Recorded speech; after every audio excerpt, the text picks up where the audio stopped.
berlajunya acara webinar Forum Diskusi Relawan Jokowi edisi ke-31 yang bertemakan Cukup Jakarta, yang menjadi korban politik identitas jangan sampai terjadi lagi di Pilpres atau Pemilu Serentak 2024. Tiada kata dan ungkapan kecuali rasa takdim, hormat dan bangga kami, dan ucapan terima kasih yang sebesar-besarnya kepada Bang Ruli, ya, terus panggil Bung saja ya, lebih indah, kepada Bung Ruli selaku moderator, Bung Bahar ya, dan juga Bung Petrus serta Bung Denny Agil Sirot ya. Mas Sudi tadi untuk sambutan karena kesibukan tidak bisa, dan juga terima kasih kepada moderator kita yang cukup lumayan handal di dalam memimpin lajunya webinar ini. Sahabat Indonesia dan relawan Jokowi yang kami cinta sayangi, alhamdulillah lebih atau hampir dari 3 jam, lebih dari 3 jam kita sama-sama bersua, duduk, meluangkan waktu dan pikiran kita, berbicara tentang rasa hubbul watan kita, rasa cinta kita kepada bangsa dan negara, harap-harap cemas kita di tahun 2024 ini. Jangan sampai kejadian yang sangat luar biasa di tahun 2017 yang dimulainya bahkan dari 2016 di saat Pilkada DKI Jakarta. Dan di sini ditambahkan oleh Bung Bahar bahwasannya Gus bukan hanya di Jakarta, justru di daerah-daerah timur politik identitas ya ataupun politik yang bernuansa sara ini sangat syarat dengan apa? Kekerasan. Terima kasih juga hadir di hadapan kita tadi, Gus lupa namanya siapa, tamu kehormatan kita dari KPU di Tolikara ya. Bang Indra. Timika. Ya, Ketua KPU Timika. Ya, kita pernah juga melihat ya di TV dulu bagaimana KPU Timika ini dibakar, gak tanggung-tanggung. Bukan lagi ujaran kebencian, tetapi sudah masuk pada tindak kriminal karena pengerusakan ya dan pembakaran KPU ini.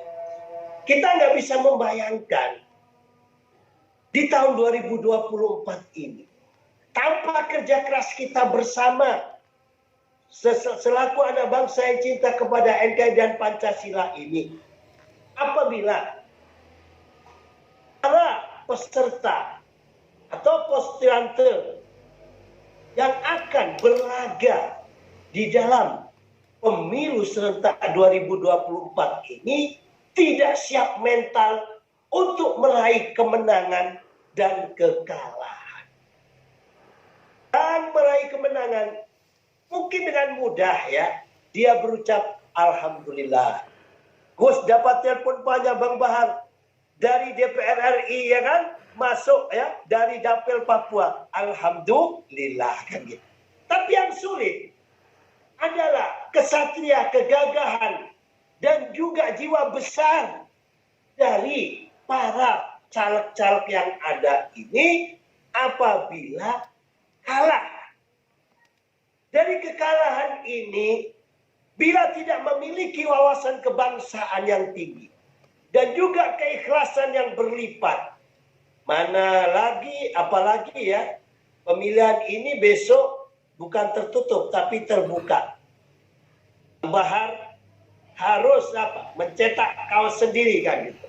Yang ada tuh di hasannya Bahar Porowan, partai nomor sekian, coblos nomor sekian. Bukan hanya kaos partai, jelas ini butuh biaya.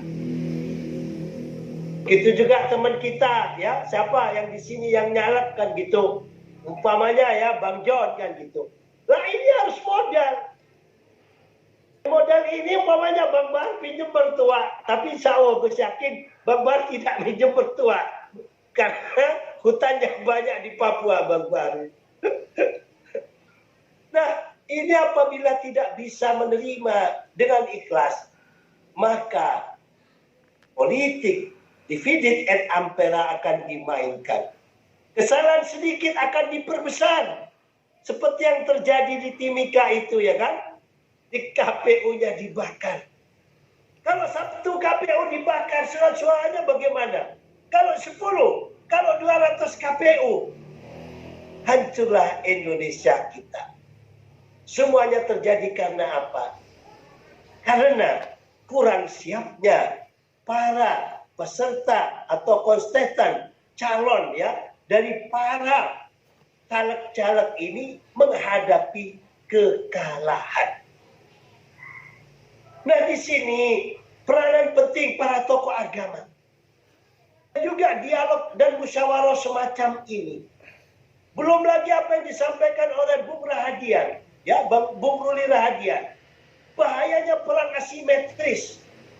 Nah, ini dilihat musuhnya ini nggak tahu. Beda apa yang disampaikan oleh teman-teman tadi. Di zaman Bung Karno kita jelas tahu siapa musuhnya, yaitu para penjajah, para VOC, para Kenil, ya kan? Para nikah.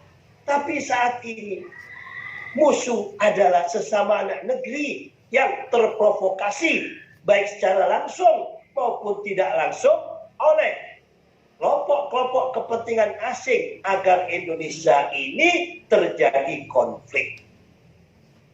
Konflik ini apabila tidak bernuansa sara, tidak akan meletus begitu besar. Tetapi kalau sudah dinuansakan sara, bicara kesukuan, Madura, Papua, Flores, lah ini akan timbul apa? Rasa kesukuan. Begitu juga seperti terjadi 2016 dan 2017. Untuk menjatuhkan lawan politiknya dengan bahasa ayat, bahkan sampai kemayat. Sehingga dengan dogma agama yang di luar Jakarta pun, ya padahal ini bukan pilpres, yang dari luar Jakarta pun berhuyung-huyung, berbondong-bondong, datang ke 411, datang ke 212. Nah, di sini perlu sekali kita selaku rakyat Indonesia kembali kepada jati diri bangsa kita. Yaitu apa? Pancasila. Pancasila memang bukan agama, tetapi bisa menyatukan agama-agama yang ada di Indonesia ini. Untuk menghilangkan nilai-nilai atau mempolitisasi identitas dengan kedok agama ini, kita kembali kepada ruh bangsa ini sebelum merdeka, yaitu Sumpah Pemuda. Pemuda-pemuda kita dari yang Java, yang Ambon, yang Celebes, yang Madura, yang Maluku, tahun 1928 tahun yang lalu, berani menyatakan berbangsa satu, berbahasa satu, bertanah air satu, yaitu Indonesia. Bagaimana di dalam pemilu serentak 2024 ini para caleg-caleg semuanya, para kontestan baik di pilkada, gubernur, bupati maupun wali kota, serta capres-capres yang ada, mengikrarkan kembali tidak bicara tentang identitas suku, tidak bicara identitas agama, tetapi kembali kepada jati diri bangsa kita, yaitu pada Sumpah Pemuda, berbangsa satu, berbahasa satu, bertanah air satu, yaitu Indonesia, dan kita berpegang teguh pada Pancasila. Ini ada pada relung serta pikiran para caleg-caleg yang ada, maka tidak akan terjadi konflik horizontal ataupun politik identitas yang berkedok agama yang menimbulkan polarisasi. Ayat kita ini agama yang ayat kita ini cinta damai, Rakyat kita ini guyup, mangan gak mangan sing penting kumpul. Apa yang memprovokasi? Para elit seperti dikatakan Bang Bahar tadi. Tanpa ada campur tangan elit, tanpa ada campur tangan para caleg-caleg yang kalah ataupun yang berkepentingan, masyarakat kita tidak akan melakukan anarkisme, apalagi pembakaran KPU seperti di Timika tersebut. Ayo, wahai anak-anak bangsa, Indonesia ini adalah rumah kita bersama. Kalau kita kehilangan istri, memang sedih.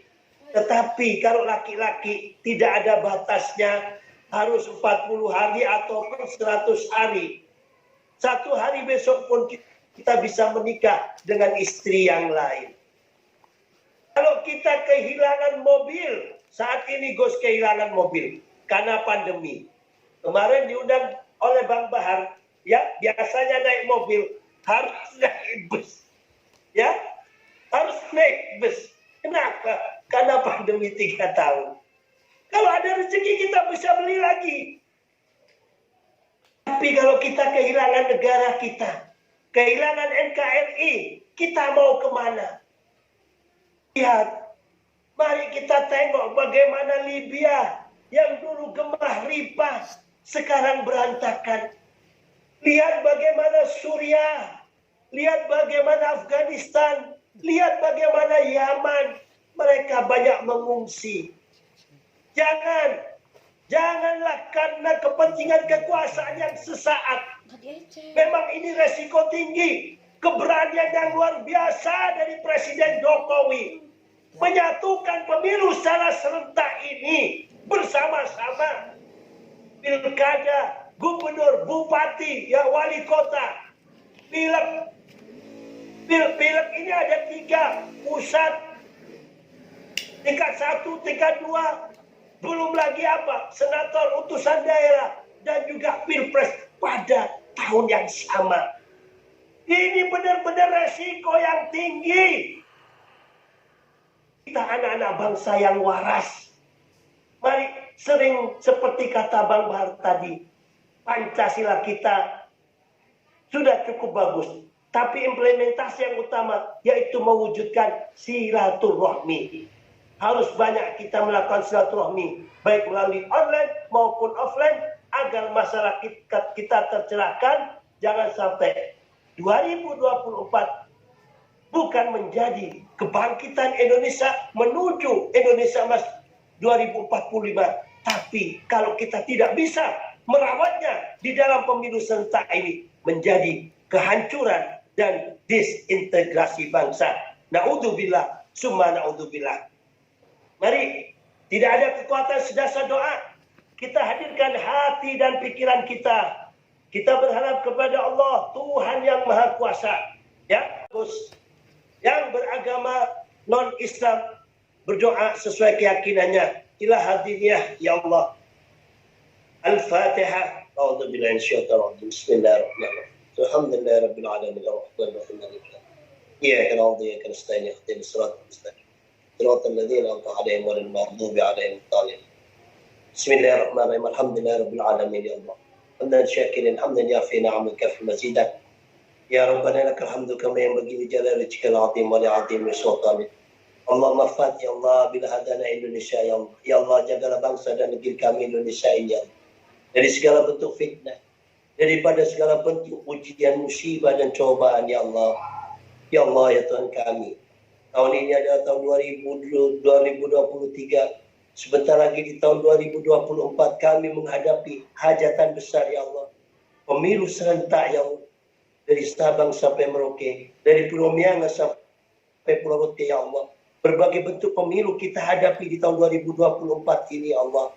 Mudah-mudahan Kau berikan pencerahan kepada semua caleg-caleg yang ada ini ya Allah.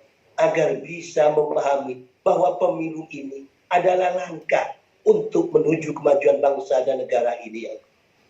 Jangan sampai ya Allah hasad-hasad busuk karena haus akan kekuasaan menghalalkan segala cara sehingga mereka membenturkan etnis, suku, bahkan agama untuk kepentingan kami sebagai anak bangsa. Melihat keadaan 2024 ini sesungguhnya sangat ngeri ya Allah. Apabila kami melihat dengan mata yang dohir saja ya Allah. Akan tetapi kami yakin dengan kuasa dan kehendak-Mu ya Allah. Kau bisa menjaga Indonesia kami ini ya Allah.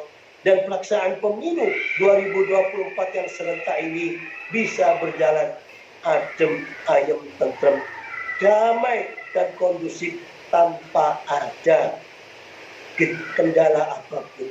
Ya Allah ya Tuhan kami, inilah munajat dan doa kami ya Allah. Mudah-mudahan pelaksanaan pemilu 2024 ini ya Allah, identitas baik agama maupun suku tidak dijadikan alat untuk menyerang kepada yang lainnya. Akan tetapi identitas dan agama baik suku maupun agama yang ada ini justru bisa menjadi alat pemersatu bagi bangsa dan negeri ini ya Allah. Ya Allah ya Tuhan kami, inilah doa kami, inilah munajat kami. Indonesia ini milik-Mu ya Allah. Jagalah Indonesia ini ya Allah dari segala bentuk rongrongan fitnah ataupun perang asimetris dari kelompok-kelompok orang yang berkepentingan untuk menghancurkan Indonesia ini ya Allah. Sekali lagi ya Allah, iyyaka na'budu wa iyyaka nasta'in. Hanya kepada-Mu ya Allah kami menyembah. Hanya kepada-Mu kami mohon pertolongan. Tolonglah kami ya Allah, tolonglah kami. Jagalah Indonesia kami ya Allah. Jagalah Indonesia kami ya Allah. Dari orang-orang yang kepingin hanya dengan kekuasaannya ini ya Allah mengacak-acak Indonesia yang telah adem, damai dan sentosa ini ya Allah. Rabbana innana sami'na munadiyan yunadi lil iman an aminu bi rabbikum fa'amanna. Rabbana wa kaffir anna sayyi'atina wa tawaffana mal abrar. Rabbana atina fid dunya hasanah fil akhirati hasanah wa qina adzabannar. Wa sallallahu ala sayyidina Muhammadin nabiyil ummi wa ala alihi wasallam bifadli subhana rabbika rabbil izzati amma yasifun wa salamun alal mursalin wa alhamdulillahil alamin. Semoga semua yang hadir dalam webinar ini diberkati oleh Allah Subhanahu wa taala dan saudara-saudara kita khususnya para narasumber yang punya hajat dikabulkan oleh Allah. Yang rezekinya sedikit diperbanyak, yang urusannya sulit dipermudah oleh Allah. Dan sekali lagi semoga Indonesia tetap dalam lindungan Allah. Indonesia ada, makmur, sejahtera, sentosa sampai yaumil qiyamah. Billahi taufiq wal hidayah, wal ridha wal inayah. Assalamualaikum warahmatullahi wabarakatuh. Salam Pancasila. Merdeka.